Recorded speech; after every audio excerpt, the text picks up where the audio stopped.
जवानों में आपसे मुखातिब हूं, अल्लाह को बूढ़े की तौबा भी पसंद है, अल्लाह को हर एक शख्स की तौबा पसंद है, लेकिन ये बात जहन में रखो कि मेरे अल्लाह को जवान की तौबा बहुत ज्यादा पसंद है। मेरे और आपके आका मौला ने फरमाया आना हबीबुल्लाह, मैं अल्लाह का हबीब हूं। कितना बड़ा एजाज है जो मेरे हुजूर का है। लेकिन एक दूसरे मुकाम पे इरशाद फरमाया अशाबुत्ताइबु हबीबुल्लाह, सुन लो जो जवान जवानी में तौबा करे वो भी अल्लाह का हबीब है। वो जवान जिसने अपनी जवानी अल्लाह की याद में गुजारी, अल्लाह के जिक्र में गुजारी। जवानों, इबादत की लज्जत भी जवानी में है। अगरचे जवानी मस्तानी होती है, जरा इस मस्तानी जवानी को तहज्जुद के मुसल्ले पे लाके देखो, क्या मस्ती चढ़ती है सजदों के अंदर, क्या लुत्फ है कयाम के अंदर, क्या सुकून है रुकू के अंदर। इस जवानी को मालिक की चौखट पे लाओ, फिर देखना कि ये जवानी कितनी लज्जत आफरी होती है। और फिर इस जवानी के बदले में अल्लाह ताला तुम्हें क्या क्या अता फरमाता है। वराजुलुन कल्बहु मुअल्लकुम बिल मसाजिद, वो आदमी जिसका दिल मस्जिद के साथ वाबस्ता होता है।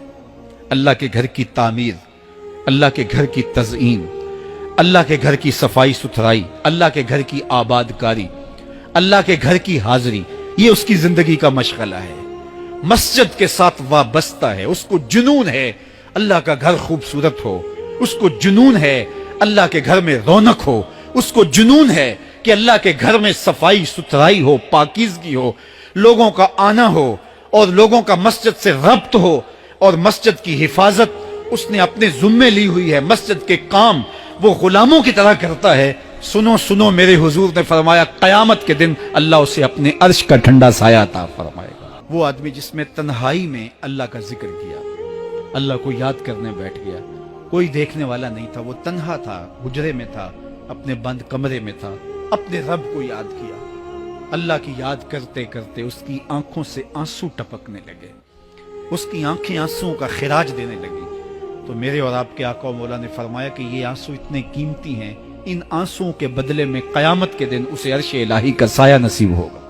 अर्श इलाही का साया उसे नसीब होगा इन आंसुओं के बदले में।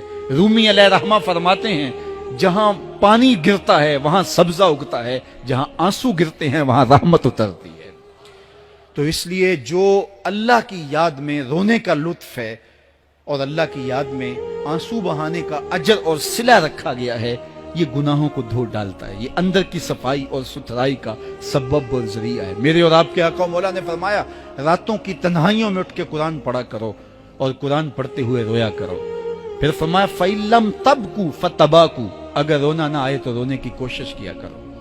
हजरत दाता गंज बख्श अली हजवेरी से एक मुरीद ने कहा हजरत अगर रोने की कोशिश करें फिर भी रोना ना आए, फरमाया फिर अपने मुकद्दर पे रोया करो।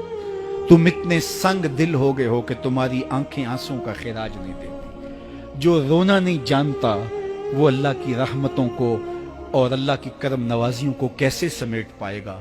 बच्चा रोता है तो मां दूध देती है। जब बंदा अल्लाह की हुजूर इल्हाओ जारी करता है, इज्ज करता है, इनकिसारी करता है, तो अल्लाह की रहमतों को जोश आता है और अल्लाह ताला की रहमतें उस पर बरसती हैं।